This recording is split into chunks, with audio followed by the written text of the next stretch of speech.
Hello, everyone, and good morning, good afternoon. We're about to get started here on our joint Interholgo and FSC International session, the side event at the COP26 UN Health Pavilion. It's my pleasure to welcome you all. My name is Asger Olesen. I'm also from FSC, and I'll be your moderator today. We have a panel here for a panel discussion and a good number of you following online as well. We will start out just shortly with a welcome by the FSC International General Director, Kim Carstensen, and then I'll come back to you on the game plan for the next hour session. So, let's move on to the welcome. Over to you, Kim. Thank you, Asger, and thank you all who have joined this event, which is about healthy forests, healthy communities for a healthy world. It feels very befitting to have such an event in the World Health Organization pavilion at COP26. It also feels very befitting to have it in the middle of a global pandemic, which we see and feel every day when we get tested, when we walk around with our mouths covered, etc., etc. These pandemics, like this one, are likely to come in the future unless we find a way to be able to actually protect the world's forests and manage them sustainably. This is what we're going to talk about today, because we're going to talk about some of the most important forests in the world, the Congo Basin. We're here organizing this together with Interholgo, who manage a big forest concession in the north of the Republic of Congo.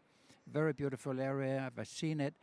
Great for social issues, great for environmental issues, with a lot of potential as a model for the future. And we, as FSC, are trying to set the standards for the Congo Basin and other forests in the world that will be able to actually make sure that we can document that these forests are indeed responsibly managed. I'm looking forward to this event to hear much more from people who know the detail, who know Africa, who know forest management in Africa, and I hope that we will all be much wiser about these topics when we end here. Thank you very much. Thank you, Kim, for that very good introduction and for really setting the scene. Now, today we have a panel of distinguished experts, as Kim just introduced, which all have experience and insights that would justify a side event just for them. But that's not the case today. We've gathered all of you here for a panel discussion. So, as you will see from the agenda shown on the screen right now, we have a session that is focused on 3 questions and answer sessions with prepared questions from our side. So each panelist will be speaking to a specific question and explaining their view and their observations, and also on opportunities for how to move forward in this topic space in the Congo Basin. Now, the game plan for today is to follow through these 3 sessions of questions and answers, but before that we will also have a short scene setter by FSC International's African Regional Director, Mr. Harrison Ocheng, who is joining us online. I will hand over to Harrison just shortly to set the scene, and when we come back we'll start with the first session of questions. I should say, as a last thing, that the panelists will briefly introduce themselves at the time of their first question. So, Harrison, you may also just briefly introduce yourself now for the scene setter. And then a last note would be that Mr. Lee White, who's here on the list, was unfortunately not able to join us today. So we will have the rest of the very good panel with us. Thank you, and over to you, Harrison. Thank you very much indeed, Asger, and thank you, Kim, for the opening remarks. My name is Harrison Ocheng. I'm the Regional Director for FSC Africa Program. I'm based in Nairobi, and I'm actually talking from my desk in Nairobi this afternoon. Basically, first of all, it's a privilege to have a panel where we talk about, the Congo Basin forests, during a global forum like the COP.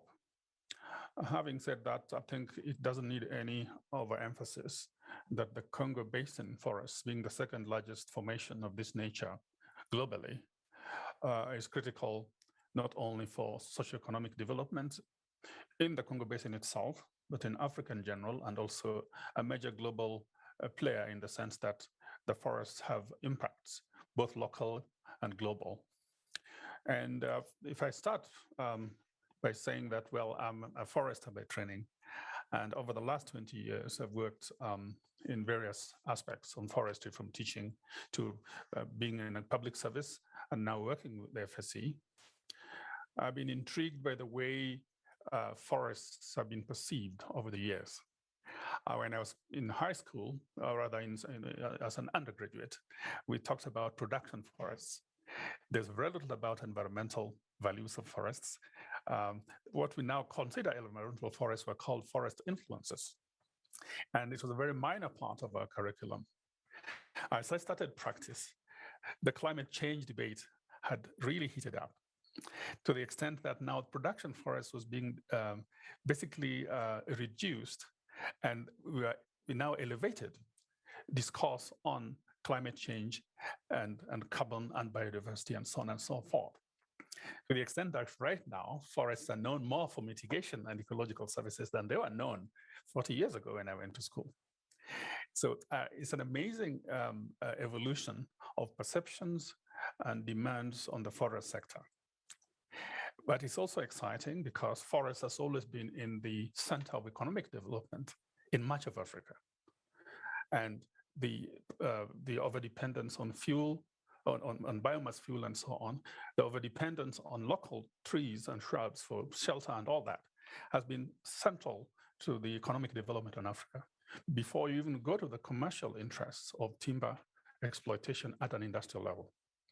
So that is the breadth of the forest. Now, coming to the Congo Basin, I would like to say that the topic of discussion today revolves around me setting a conceptual framework for climate change solutions from the forest sector.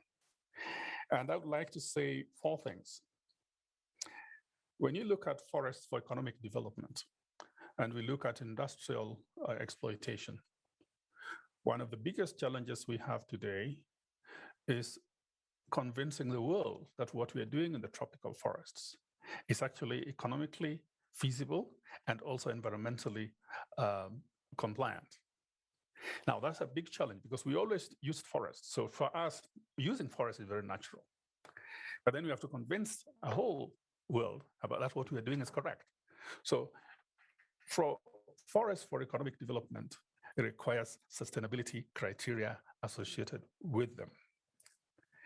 Now, when you look at forests from socioeconomic development for local people in Africa who use forests as safety nets, where they get their medicines, their water, their bushmeat, whatever it is, you still come to the conclusion that regardless of the local demands on the forest resource, we still need sustainability in the forest sector if forests have to continue to play their role as social safety nets for the locals in Africa.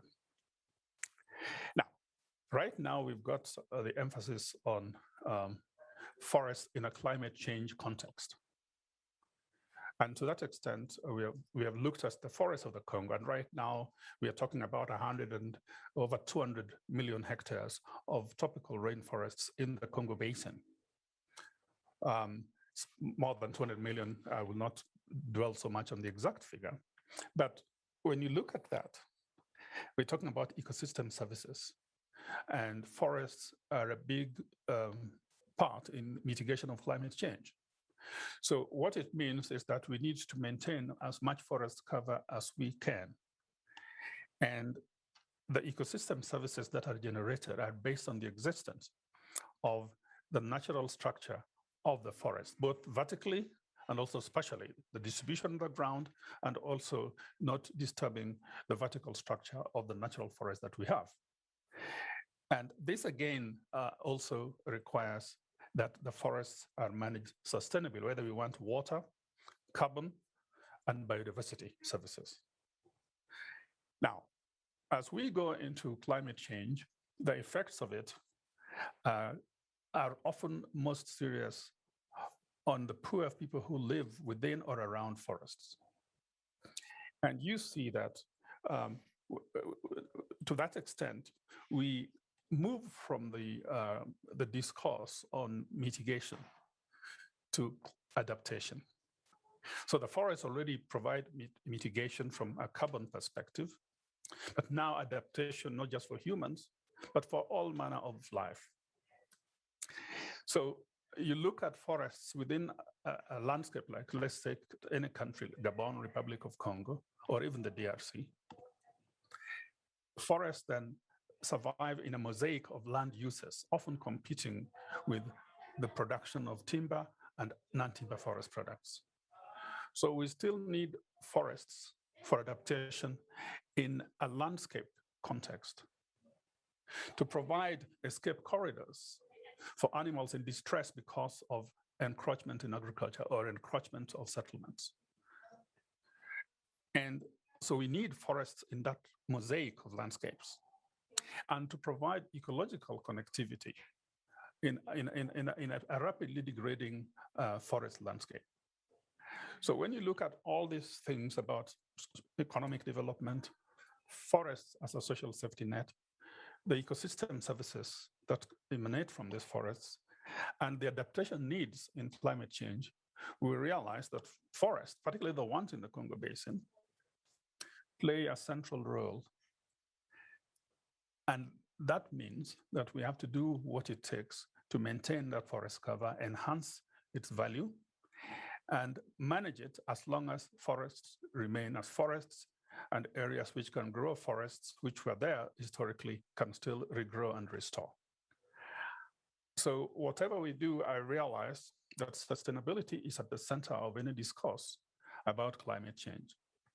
And we therefore need to find ways and means and incentives to maintain forest cover in the Congo Basin as we use it for economic purposes, social services, and of course the ecosystem services, and then adaptation. That's what I wanted to share with the panel this afternoon in Nairobi and this morning, I believe, in Glasgow. Thank you. Thank you, Harrison.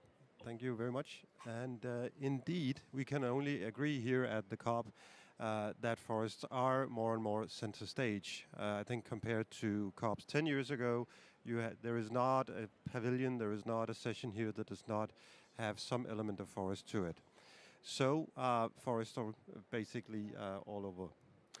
Now, with that scene setter, I'd like to pass on to the panel and give the first of those prepared questions, this time for Mr. Markus Vankush from Precious Woods, whom we have online as well. So, Markus, the question for you is, what is the role of the forest sector, the forestry sector, in delivering climate-related solutions in the Congo Basin? It's a very open question, and I'm very interested to hear your reflections on that. Over to you, Markus. Yes, thank you very much, Asger. Thank you, Kim. Thank you, Harrison. Hello to everybody. A brief introduction. Precious Woods is managing 1.1 million hectares of tropical forest in Gabon and in the Brazilian Amazon under FSC and PFC certification. We also run 4 sawmills, 1 veneer plant and 1 cogeneration plant, and then we also trade the products that we produce worldwide. I'm the Chief Sustainability Officer of Precious Woods, and I'm mainly responsible for forest operations, certification, and also ecosystem services. And I'm talking to you today from our operations in Gabon. So to your question, Asger, what do I believe what the contribution of the forest sector can be? So I see 3 main points. The first, of course, is to protect the forest area, to maintain the forest area, to avoid also in this protected or maintained forest area any forest degradation. So for me, that's the main point, the main impact of the forest industry, to really maintain the forest in its today's state, in its today's shape. And for that, we must strive away from this very actual discussion of legal forest management, really to sustainable forest management, because legal does not necessarily mean legal. So we also all have to strive also when we look at current regulations in some areas, for example, in the EU, we have to strive away from legal to sustainable forest management. And we all have to become ecosystem service managers. We have to strive away from being only forest managers to become ecosystem service managers. The second point for me, which is very important, is to provide a very clear chain of custody. Because we all know that today one of the main issues is that the customer often imports deforestation and CO2 emissions with the product without even knowing it, because he cannot overlook the whole value chain, the whole chain of custody. And here, especially certified companies as Precious Woods or the Interholco, they have the advantage that they can provide to the customer a clear picture of the chain of custody. They can really guarantee that there has no deforestation or emission involved in this product. So that's the second very important contribution that the forest sector can have to have a positive impact on this topic. And the third point, which is also heavily discussed at COP26, I guess, is reforestation, where we have a knowledge, because we all are working on research project when it comes to reforestation, to trees nursing and stuff like that. But I must be honest with you, I would rather focus on protecting and maintaining the forest instead of reforestating, because if you have to reforestate, you miss this part of maintaining the forest cover. So of course, the forest industry can give a hand for areas that have already been deforested before to reforestate them, but we should mainly focus on those first 2 points to protect and maintain the forest area and to really provide a clear picture of the whole value chain. So this is my question to this answer to this question, and back to you, Oscar. Thank you. Thank you, Markus, and thank you so much also for sharing this observation that I think we also heard from Harrison, that we have to move from, let's say, managing forests to managing ecosystems. Now, in this first session of questions, we might focus on the state of play and observations from your respective situations and companies and organizations. Now we move on to one of our distinguished panelists here in the room, in the pavilion with us. I'll hand over to Charles Karanga of IUCN. And for you, we've prepared a fairly open question as well, is how can IUCN help support mainstream the concept of forest-based solutions and co-create tools to verify and monitor those? So that's a pretty big question. Over to you, Charles. Thank you, and good morning, good afternoon, everyone who is following us, and thanks a lot for having me for this panel, and great discussion indeed. For introduction, my name is Charles. As you rightly mentioned, I work for IUCN. I'm the head of land systems in Africa, and land systems covers forest, agriculture, drylands, but also other climate-related concepts, as you call them, nature-based solutions and other things. And I'm very happy because when you ask me that question, it's actually really something on my heart. I spoke with Forbes recently. They asked me, what gives you courage to do what you do? I gave a personal story and allow me to do that before I go to your question.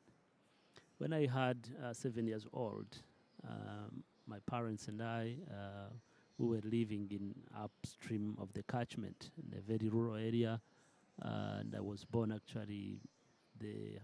Our house were at the edge of the forest, and we used to fetch water just very close to the household, a very clean water, extremely clean. I don't remember actually a clean water as what I used to see in that area. After 5 years, when I was 12, unfortunately, that entire forest was cut. And the first thing I remember when I was going to primary school, I was in primary 6, I was bitten by a wild dog, because actually the habitat was completely destroyed. There was nothing. And then the wildlife started coming out of the forest and running in the neighborhood, eating little kids and hurting them, and including myself. So I spent about 6 months suffering of that serious wound from the wild dog. And good enough, my parents had done a good job of me getting vaccination. So, but that kept me growing in my interest in nature and forest. And one thing that I remember, which is very scaring, is when the small river where we used to fetch water, the source, completely changed the color after that. And we started seeing the water, instead of being clean, it was full of mud and soil and clay. And of course, I couldn't relate with deforestation upstream. I couldn't link those things. I was so naive. I was in primary, I went to secondary. My background, I'm a development economist who end up going into environmental policy mostly because I wanted to challenge how things are done in my time. So back to your question, and again, speaking to what I'm doing, my role is really to drive the IUCN work on forest, mostly trying to stop degradation, but also restore what has been degraded. We cannot ignore that, and I will come back to how we link these concepts. And speaking to the Congo Basin in particular, which is a very critical ecosystems in Africa, but also globally, I think it's very important to consider what do you want to see in the future, in the next 30 years, when most of us here, our little kids now, will be the one leading our countries and making decisions. So I imagine a scenario where if the same trend of deforestation in the Congo Basin continues at the path it is today, though it is the least degraded anyway, I don't think in 30 years from now we would have the same ecosystem. Definitely it will change. And how do we reverse that? So one of the opportunity we have in that area is what Marcus said. He wouldn't see it as important, afforestation and restoration. But actually, until we have enough of alternative forest products outside the critical intact ecosystem, forests will continue to be degraded because communities need to use forest products. They need forest for cooking, they need forest for food, they need forest for construction. So we need to grow forest outside these intact ecosystems for community use. So restoration of degraded area is very, very important. And that's one of the opportunities, and IUCN is pushing for that through the Africa 100 initiative. And I'm happy that actually countries in the Central Africa region committed already 37 million from Chad to DRC to Congo to Central Africa. They all made these ambitious commitments. Why do they care if they see that Congo Basin forest is enough? It's not enough because the demand of forest products is that big, and we need to continue investing in sustainable management, promoting smallholder forest, and actually it's another opportunity where I think we need to put a lot of efforts. If we want to really sustain this intact ecosystem, we need to engage smallholder forestry systems under development as part of the solutions. The second, I think, is of course restoring agricultural lands, because this is we keep saying that agriculture is a big driver of deforestation, but yeah, we need to invest in sustainable management of farmlands for soil health, but also for other wood and timber forest products, because agroforestry can provide alternative to what we go to look for into intact forest. I just want to quote a couple of numbers here as I speak, which is quite interesting. We just did a study recently by Vivid Economics looking at the opportunity for regenerative agriculture. And surprisingly, investing in regenerative agriculture can actually increase livelihoods up to 300%. This is just to raise growing trees on farm, which provides alternative to timber products. Finally, there's a number of other concepts IUCN is providing, putting on the table. Nature-based solutions is one of them, which again provides quite a great opportunity for growing a solution that could protect our forest. And you're asking me a question just to close on how do we monitor that? And I think the science and technology is on our table at the moment. We can no longer failed to monitor the changes in land use and land cover, because the science is there, technology is there. We have all the high-level imagery that are available that could help us. And one of the tools we just put out recently is what we call restoration barometer, which help actually countries to monitor how much they are investing in restoration, how much they are recovering their degraded areas, but also how much jobs are being created from that. So I think there's quite a number of opportunities in the Central Africa region, in the Congo Basin region, and should we decide to invest in protecting the Congo Basin, we need to invest equally in restoring degraded ecosystems for people and nature. Thank you. Thank you, Charles. Thank you very much. I'm very grateful for also the personal story that you shared there. I think that shows very much at local level or micro level what it is we would be facing at global level with the deterioration of ecosystems and loss of forests. Now, there are many interesting things there. I'm in fact quite sure that we could be doing a side event just on some of your perspectives, but that will have to be next COP. Now we'll take a different perspective. We'll switch a bit more to the market perspective. And we have Mireia Vilaplana from South Pole with us. And Mireia, introduce yourself and then reflect with us on what are the challenges for impact investment in ecosystem services solutions for climate change in the Congo Basin. Over to you. Thank you, Oscar. And hello, everyone. Good morning.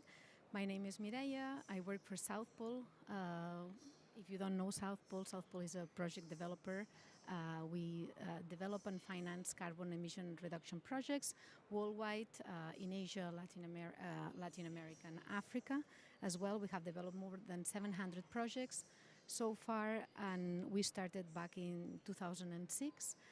My background is on environmental science. I'm Spanish, but based in London, and I'm the director of the Climate Policy and Carbon Markets unit at South Pole. I'm representing the teams at South Pole that work very closely with forestry projects worldwide and source these type of projects as well. So I'm hoping that I'm doing a great job here on pulling some numbers as well, as Charles mentioned too. Going back to the question that you mentioned, challenges, I think that before even just touching on challenges, we would really like to highlight the opportunities that nature-based solutions projects bring into the market as well.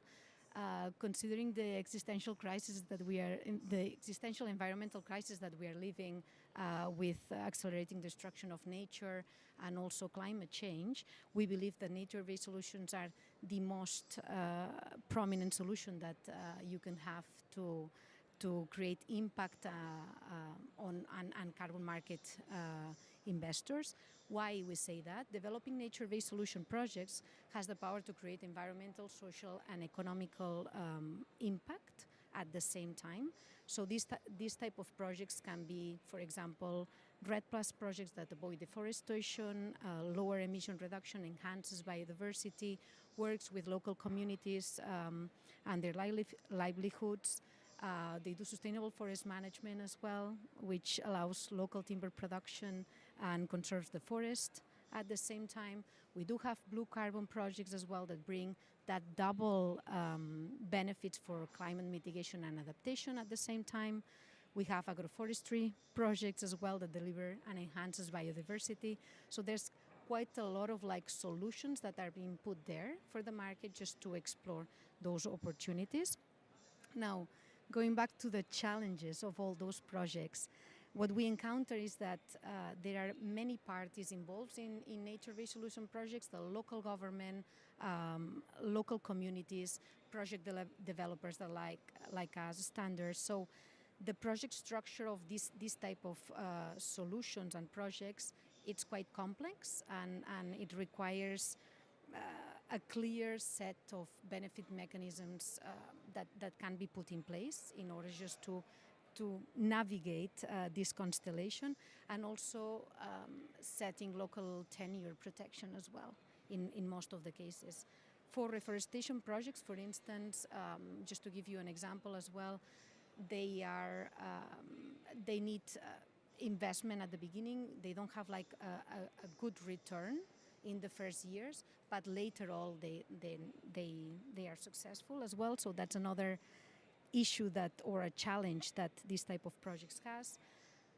Most of those projects have high transaction costs, so they need or they require this type of like a cost just to provide the due diligence that it's needed in these projects to meet both financial and also biodiversity criteria to develop and register these type of projects. So in a nutshell, nature-based solutions require long-term commitments from at least a project developer perspective, funding and proactive also project management. And we believe that it's fundamental to have implementation partners on the ground that can actually support the development of those projects. Without them, I don't think that you will really have like a nature-based solution project being so successful. And maybe later on I can discuss a bit further on projects that South Pole is doing, not in Congo per se, but in other countries. Thank you. Thank you, Mireia. And very good to get this broader perspective of the opportunities out there and see at project level. Now we've had observations also very much at the policy level, at the restoration and so on and so forth, but also now at project level. Now, this concludes the first round of questions and answers. And the first round was very much, let's say, open play. You all had an opportunity based on a fixed question to reflect and come up with your observations in this space. Now we move into the second round. The second round is a bit more on what we have learned and where the opportunities are. And here I'll be a bit more strict with you on time so that we can follow the agenda and have time for reflections in the end. So now we'll go through with another set of questions, 3 minutes for each speaker. I'll keep track of that. And an important part here is just an encouragement from my side is that if there is anything that some of the other speakers mentioned that in your reflection is relevant, please do pull that in to your reflection so we start connecting the dots. That is indeed the purpose of this second session. So we start out with my good colleague in Nairobi, Harrison. There's a long question for you, Harrison, and still only 3 minutes. It's what are the opportunities to accelerate the delivery of positive impacts on ecosystem services, including carbon and biodiversity at landscape level in the Congo Basin? So now here we're introducing the landscape level thinking, which I'd like to be, it'd be good if that could be mentioned throughout. Reflections on how can we do this at landscape level. Over to you, Harrison. Can you kindly repeat the question? Yes, it is. Yeah. What are the opportunities to accelerate the delivery of positive impacts on ecosystem services, including carbon and biodiversity, at landscape levels in the Congo Basin? No, thank you very much indeed. First of all, I must say that we have recognized the concept of ecosystem services in the Congo Basin. And just yesterday, we got approval from the PPCF grant to pilot the application of ecosystem services with 3 certificate holders. I think Interholco is one of them. So we are going to have this as a learning experience. What are the opportunities? I think the fact that we have huge high rainfall, should I say rainforests in itself, is a very good opportunity for biodiversity. It's a very good opportunity for carbon. It's a very good opportunity for water and so on. What I see is that it also gives an opportunity for certificate holders to get a little more benefit from selling ecosystem service claims which are verified, and also local communities who are stewards of forests can also do the same. So the opportunities are there, but what I think we need to do at the moment is to develop more CSR markets for these service claims. Should I say verified ecosystem service claims. There is a lot of interest in the Congo Basin, and I believe we should be riding on this interest as an opportunity to actually say, to save the Congo Basin forests, we have to work with the existing certificate holders, prospective certificate holders, and local communities whose stewardship can then be marketed for the benefit of all the parties managing forests in the Congo Basin. That's what I would like to say. And because ecosystem services claims are based upon sustainably managed forests, meaning certified forests, I think it does add a layer of positive complexity to certification. It adds benefits of certification to the entire Congo Basin as they manage the forest for themselves and also for global benefits. That's what I would like to say at the moment. Thank you, Harrison. And I believe what you refer to here as ecosystem service claims, that's what the outcome of the ecosystem service procedure, which is an offer FSC has, which you can add on top of an FM certification as it is right now, and that would generate these claims. I very much took notice of your use of the quote, positive complexity. I think that is certainly something we do need to appreciate to address many of these issues. It is not simple. Thank you, Harrison, also for the brief nature and precise nature of your intervention. I'd like to move on to Mr. Markus Vankush from Precious Woods. And your question is somewhat shorter here. It will come on the screen as well. What would be the long-term vision for sustainable timber supply chains in the Congo Basin, and I might add here, to drive sustainability at landscape levels? Where do you see that sector moving? Yes, thank you, Aspen. I might answer this question very specifically also for my company. So what our vision is in this context. So one of the main, or the primary vision and the primary objective we have, and I guess all other certified companies too, is to increase the certified area. So we must add certified and sustainably managed forest area in the Congo Basin and in the other tropical forest areas. And we must increase local added value. So basically provide more quality employment in remote areas, because I'm very much in line with what Charles said, that the local population will always and must use the forest for other products than timber, but by providing more employment and local added value, we can take some pressure away from the forest. So the first point, that was the second point, and for the third point, which is very important, is the use of new technologies to increase yields, to increase production depth, and also efficiency. This can be in the forest, for example, through satellite-based solution for forest inventories to have a better overview of your resources, or to improve the techniques in your sawmills. I see that under the keyword of sustainable intensification. So basically, we must intensify the use of the timber without necessarily increasing harvesting volumes. So better using what we are harvesting today. And the fourth point is that we have to continue our way from being a forest or a timber provider to becoming an ecosystem service manager and a provider of nature-based solutions. And I guess that the certified companies, including Precious Woods and my colleagues from the other companies, we are already quite far, but the industry still has to go a long way to come away from this idea of only being a timber producer. And I guess I'm here also in line with Charles and Medea, that we have really to focus on to become ecosystem service managers, which then also implies the wider landscape, and not only to provide timbers and nature-based products as a whole. Thank you very much. Thank you, Markus, and thank you for again bringing up and underpinning this important point of moving from timber provision to ecosystem service managers. I suppose that goes for just about any landscape manager at any level, that we need to move from producing commodities into managing landscapes and internalizing all of the benefits. That was very clear and brief as well. Thank you for that. Now I'd like to turn back to market perspective and over to Mireia.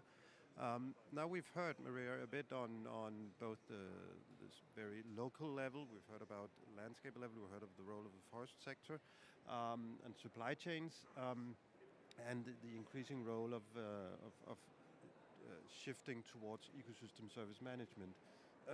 I might here quote Harrison again and say, this is a lot of positive complexity. Mm-hmm. How to get that into quite clear project ideas and project setups that can serve ecosystem service markets. So from a market point of view, what are the opportunities linked to that, would be my question. Over to you.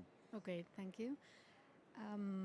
What I didn't say in my previous intervention was one of the flagship projects that South Pole has.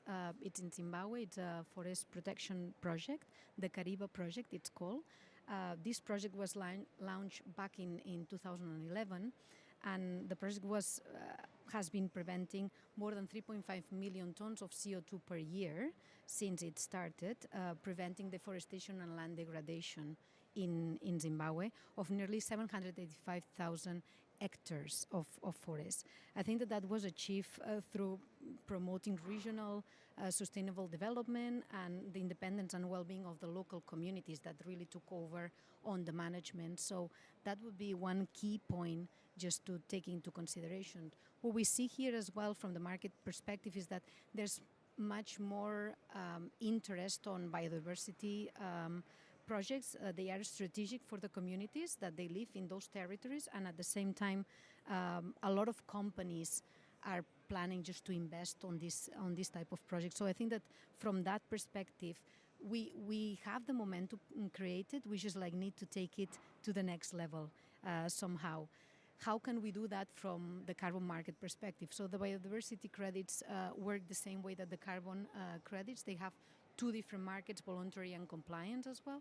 For voluntary, it goes into the same steps that carbon. In the case of the compliance, it's much more interesting because there are regulations in place that are forcing certain companies that are destructing certain ecosystems in place in order just to protect them.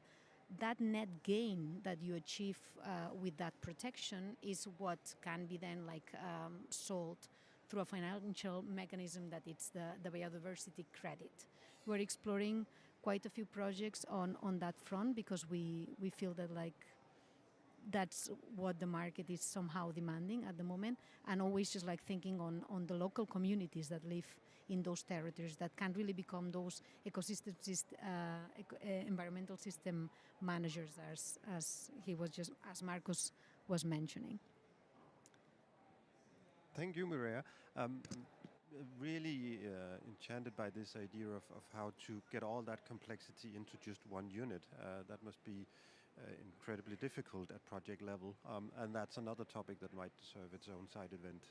Let's note that one as well. Now, the last speaker for the second round would be you, Charles, and mostly because of the background that you have and also the story you told before, I'd like you to reflect on very much this landscape level of what we're talking about today. So maybe you could put a few words to what are the opportunities to accelerate payment for ecosystem services in its widest sense at landscape levels in the Congo Basin. Yeah, great question, and it speaks again to what other previous speakers said. I think we are seeing a couple of words here: communities, landscapes, ecosystem services, and we also have to recognize that the market of ecosystem services has actually underestimated the value of ecosystem services provided by forest, etc. And this is the core challenge. Even the communities themselves, though they are beneficiaries, they still need to be educated about the same. And the challenge around this topic is really around the functionality of a real payment for ecosystem services. We make it overly complicated, and it's not. It's not complicated. I have a couple of projects at landscape level where we are working with 700,000 households in Rwanda to restore a catchment which is hugely degraded, working with a private company doing hydro, others doing producing beer, Heineken, and we have another project in Uganda. So there's a whole demand and supply aspect. And if we could look at the landscape in that, who needs what and who provides what, it makes the science more easy for everyone to understand. It makes the market easy to negotiate for farmers. And in this particular project, when I started talking about this, again, the issue of siltation downstream was extremely huge. This small hydropower plant had closed for nearly 5 years because siltation and stones in water disturbed the entire system, and for 8 years it didn't work. Now, until we had to sit together and say, where's the problem? How do we start? So we started doing little assessments with the communities, and the communities took a lead in restoring and stopping the all agricultural work around the river alongside almost the 700 kilometer both sides to protect that river. And the company decided to invest them. And I personally had done a study, an economic analysis of that. They had actually, just to maintain that system, the cost had increased in nearly 7,000% of what they used to do before the forest was destroyed. So that's the economics. There's a cost of degradation, and there's a cost of restoration, but actually it's better and much more sustainable to pay for these services to communities than just waiting until we pay the cost of damage. That's one. And the second, I think, is I think stakeholder engagement in the landscape is very key, and recognizing as players in that landscape. One of the other interesting projects we are developing in Uganda is with Coca-Cola, which has a huge plant downstream, and they came to us and the government of Uganda saying, what do we do with this catchment? There was a huge, again, water problem, water crisis, until communities decided we won't do anything until we get incentives of what is happening. So the first city capital was $500,000, which helped actually that whole micro catchment to be totally changed. I personally witnessed that, and I'm really happy that these things work. They are not just, things of bra we talk about here. They are things that work. So making the concept not very complicated, engaging stakeholders in the landscapes, and giving value to these services can help us actually use subsidies and investments and grants in a right way, but also in a sustainable manner. Thank you. Thank you so much, Charles, for that. And again, I hear a positive complexity in the background and how we can should not overcomplicate again when we then do the actual payments. I'm very much with you on that one. Now that concluded the second round, which was more on the reflections on the opportunities. Now we go for the third round. And I must apologize for a treacherous double I in the slide up here that found its way in. But nonetheless, this will be, let's say, the concluding round, where I'd like to give you, in view of time, 1 minute each to just briefly reflect on how can we all work together across markets, across landowner levels, across research organizations, certification bodies, forest sector actors, financial institutions, and so on and so forth, to realize these positive impact on ecosystem services and associated payments in the coming years. After that, short round, and I'll be a bit strict on the time. I'll do a short recap and then hand over to Kim for closing remarks. So this is the same question to everyone, and maybe this time start with ladies first. So Maria would kick us off here. Yes, my pleasure. Thanks so much. So as I mentioned, and Charles was now just saying, is like partnerships, I think, that are very important. We conveyed that message in the past to questions that we made. So South Pole has been always very close to finding good implementing partners on the ground that can really just take over on the management of the project. So I think that for us that's key for the success of the project, as I explained on the Karanga project. And it shows that a lot of co-benefits for the locals and the success is there when you do that. So we're really exploring a lot of partnerships at the moment in DRC to develop REDD+ projects, I would say. Yeah. Thank you, Maria. Very good. We'll recap after the full round. I'll hand over to Charles to take the next one. Thank you. 1 minute, just very briefly. One thing I like about my job is that I used to be the head of forest only, and then yeah, after several discussions, we created a new unit called land systems. I like it because I look at a landscape. I don't look at segments of this forest, and then this is a park, and then this is agriculture. And it gives me a multi-stakeholder picture of who is doing what, and how do we actually work together to deliver a nature-positive return as a landscape for community, for biodiversity, for climate change we are talking about. So my really key takeaway even from this discussion as I talk about the Congo Basin is let's not look at Congo Basin forest in isolation. Let's look at Congo Basin forest in a mosaic landscapes, in a landscape where people and population is going to increase. There, the demand is going to continue to be high. And with doing that, we can actually solve the puzzle by not forgetting the role of sustainable agriculture, sustainable investments, but also the core livelihoods of people who depends on these ecosystems. Fantastic framing. Thank you there, Charles. And I think that was also a brilliant bridge over to Marcus. Yes, thank you. And I will again just add on what Mireia and Charles just said. For me, the most important point would be real public-private partnerships.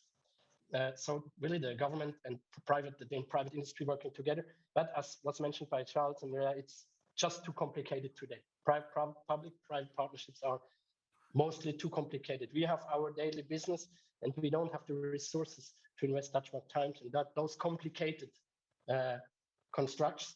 And we need to make it easier to have such partnerships, and we need coordination. Thank you. Thank you. Can only agree to that as well. So all actors working together, which was kind of also the type of questions I would be looking for here in this round. Now, Harrison, you will be able to close us off here. And I do know from past that with your 40 years of experience here, you would be able to give us a complete regional and scientific roundup.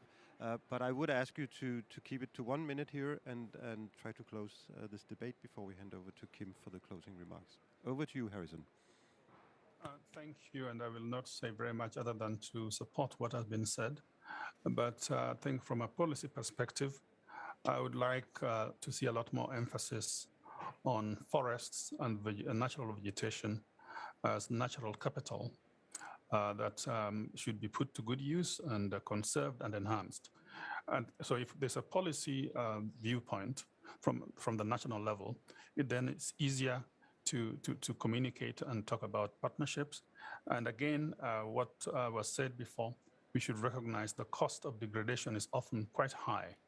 So if we can be emphasizing to policymakers that forests and natural vegetation are natural capital, and the costs of degradation is quite high, then we can then have a rallying call around what we need to do to employ the natural capital for biodiversity conservation, climate change mitigation, adaptation, and so on. That's all I think I can say at the moment. And of course, a certification process like the one FSC drives is a very good way of indicating that we are doing the right thing. Thank you. Thank you, Harrison. Oh, very well done.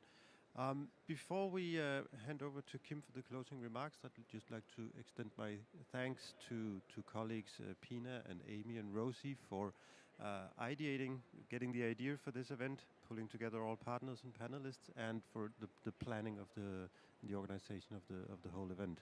Thank you so much for that. Now we'll leave it to Kim to try to change the positive complexity and congest it into a few closing remarks. I suppose that's what we have Director Generals for. Over to you, Kim. Well, thank you for that challenge. I found this event truly fascinating, starting from Harrison's story about how the understanding of forests has completely shifted from when he was a kid in school 40 years ago and up till now, when moving from every focus on production, every focus on development to a focus on, well, still development, still production, but of something different. It's now production of climate benefits, it's production of biodiversity benefits, etc. I found also fascinating the point that Marcus made about, well, it's all about what do we want from the forest. And that whole paradigm discussion that we're having at the moment, the paradigm shift that we're seeing, what does that then mean for what we want to see the Congo Basin as a series of landscape or as a mosaic of landscape actually contribute? And it's not just about one thing. It's not just about biodiversity. It is about biodiversity. It's not just about climate change and carbon. It's also about that. But it's also about the local communities and the people there and the rural poverty, but probably also about the urban poverty.